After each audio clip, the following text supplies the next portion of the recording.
मित्रांनो बघू शकाल आता हे मामा 65 वर्षाचे आहेत आणि या ठिकाणी पानपुरी आणि भेळ विकतात. मामा आपलं नाव पूर्ण काय? उत्तम विष्णू अडसुळे.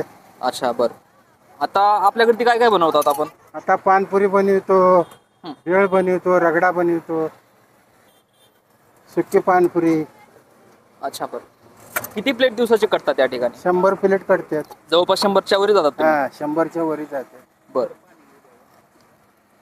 किती किती गाड्याचा टायमिंग किती किती आहे तुमचा? 12 ते 8. 12 ते 8. किती वर्षापासून आता हा जवळपास तुम्ही हा व्यवसाय करताय? मी 10-15 वर्ष झाले करतो. ह्याच्या आधी तुम्ही काय केलं? त्याच्या आधी चिवडा ऐकत होतो. चिवडा विकत होता. आता ते चिवडा आहे का या ठिकाणी आता? आहे ना. अच्छा बरं. आणि कसं चिवडा तुम्ही देता? मसाला चिवडा की साधा चिवडा मध्ये? असा मसाला चिरमुऱ्याचा.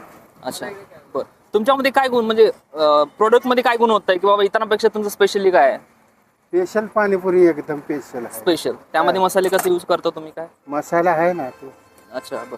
मित्रांनो बघू शकाल 65 वर्षाचे मामा आहेत. आज युवा पिढी काय करत नाही पण आज वृद्ध माणसं या ठिकाणी काम करायला लागतात.